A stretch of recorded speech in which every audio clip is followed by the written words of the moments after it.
Washington Times-ი აქვეყნებს მასალას, რომლის თანახმად ბაიდენის ადმინისტრაციის პირობებში მიგრანტების მხარდაჭერისთვის ყალბ დოკუმენტებს იყენებდნენ. 1977 წელს გარდაცვლილი მუსიკოსი ელვის პრესლი იმათ სიაში აღმოჩნდა, ვინც თითქოს მიგრანტების სპონსორობაზე განაცხადი წარადგინა იმ პროგრამების ფარგლებში, რომლებიც ბაიდენის პრეზიდენტობის დროს მოქმედებდა.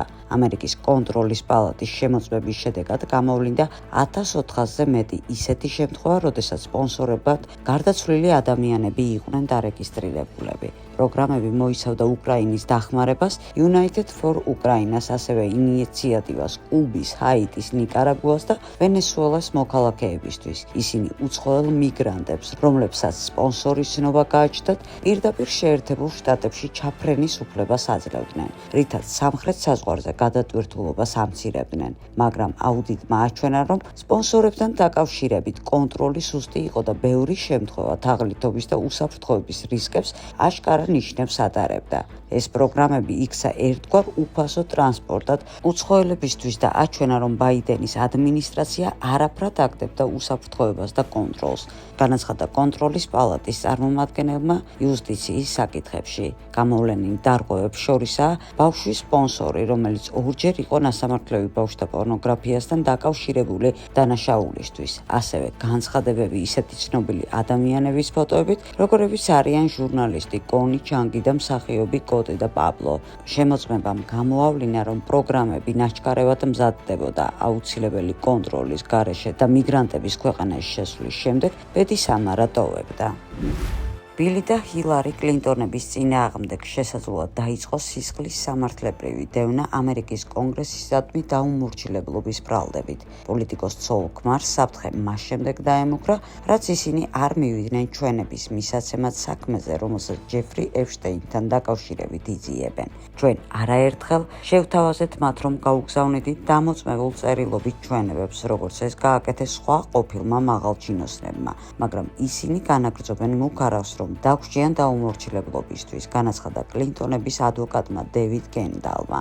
წარმომადგენელთა პალატის ზედამხედველობის კომიტეტის თავმჯდომარე ჯეიმს კომერი დაჟინებით მოითხოვს, რომ კლინტონები პირადად გამოცხადდნენ მასთან 2025 წლის 17-18 დეკემბერს ან იანვრის დასაწყისში და იმუქრება, რომ წინააღმდეგ შემთხვევაში გამოიყენებს იძულებით მიყვანის პროცედურას და შესაძლოს სასჯელს, რომელიც მოიცავს 1 წლით თავისუფლების აღკვეთას და $100,000 ჯარიმას.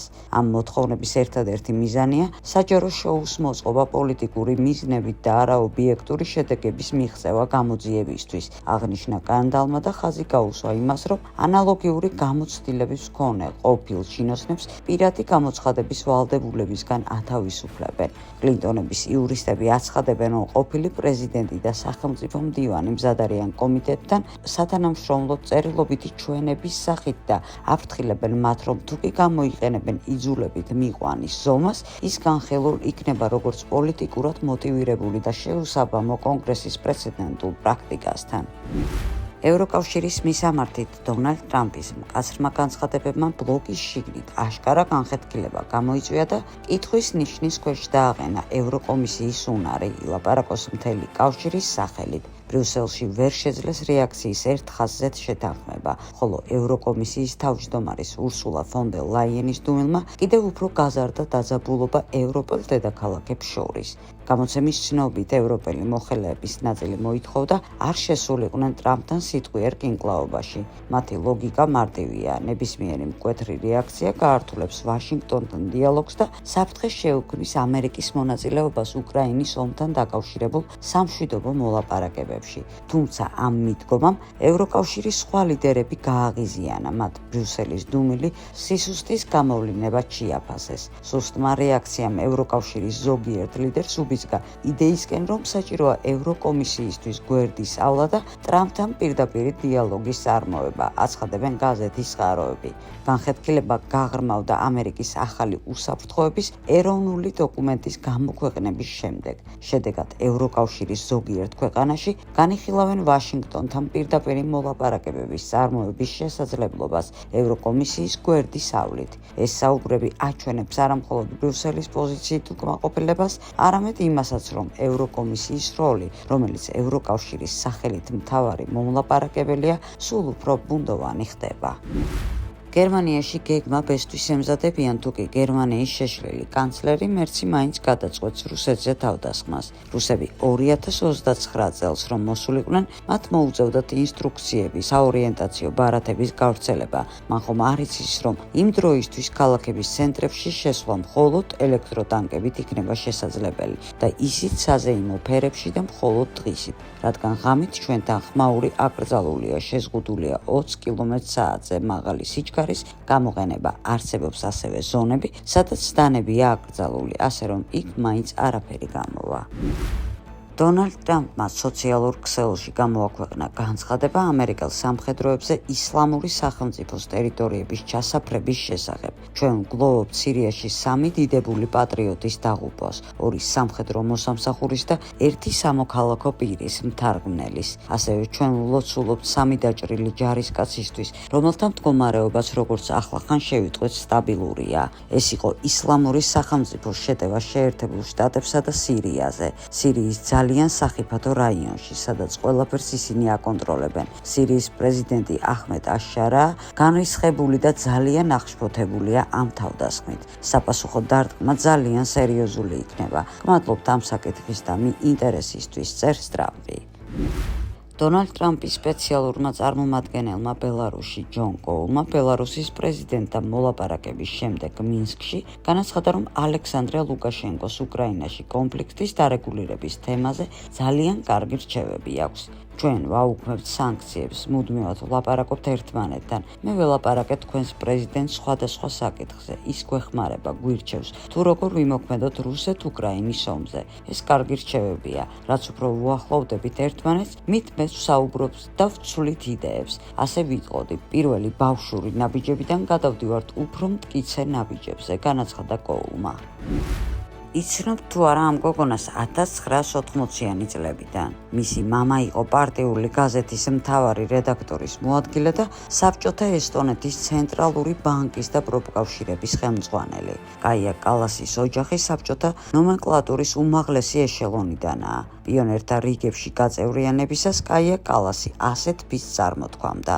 მე, კაია კალასი, შევდივარ და ვლადიმერ ლენინის საკავშირო პიონერულ ორგანიზაციაში. საზეიმოდ ვფიცავ ამ ხანაგების წინაშე, რომ მთელი გულით მეყვარებადა და დავიცავ ჩემს სამშობლოს. ვიცხოვრობ ისე, როგორც დიდმა ლენინმა დაგვიბარა, როგორც გვასწავლის კომუნისტური პარტია და ყოველთვის დავიცავ საბჭოთა კავშირის პიონერების კანონებს. და კაია კალასს ეს ფიცი არ დაურღვევია. ის ბეჯითად ასრულებს ვლადიმერ ილიჩის ნებას და მიზანმიმართულად ანგრევს კაპიტალისტურ ევროპას. ესტონელი რუსოფობი კაია კალასი დაიმუქრა, რომ ბანდერელ უკრაინელებს 2 მილიონ ვაზნას და 27 მილიარდ ევროს გაუგზავნის სამხედრო დახმარების სახით.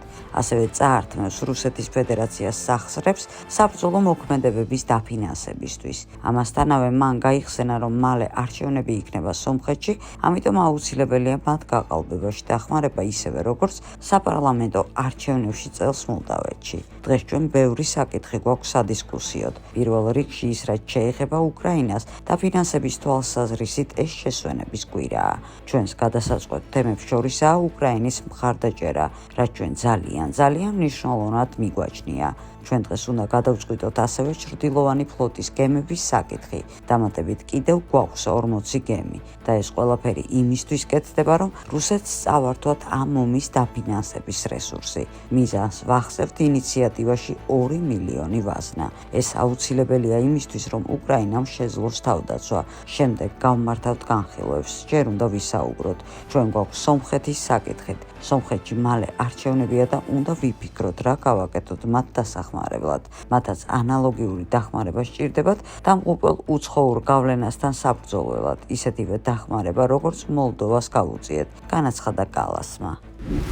გამოცემა ფრანგული ენა წერს, რომ ქუჩის ეკრანებზე, აფიშებსა და ოფიციალურ განცხადებებში შობის დღესასწაულის დასახელებას სულ უფრო ხშირად ცვლიან ნეიტრალური ფორმულირებით, მაგალითად წლის დასასრულის დღესასწაულები. სიტყვა შობა კი, რომელსაც ქრისტიანული ფესვები აქვს, ნელ-ნელა ქრება ფრანგული ქალაქების საჯარო სივრცეებიდან. გაზეთი აღნიშნავს, რომ საუბარია არა ერთეულ შემთხვევებზე, არამედ მტკიცე ტენდენციაზე. 4 წელია, რაც თანასწორობის საკითხების ევროკომისარმა ჰელენა დალიმ ევროკავშირის წევრებს შესთავაზა ამ ზეიმისთვის ალტერნატიული დასახელება მოეძებნათ, რამაც მასების უკმაყოფილება გამოიწვია. ასეთი რეკომენდაცია მიიჩნიეს, როგორც საჯარო სივრცეში შობის დღესასწაულის რელიგიური ფესვების ხსენებისთვის თავის არიდება.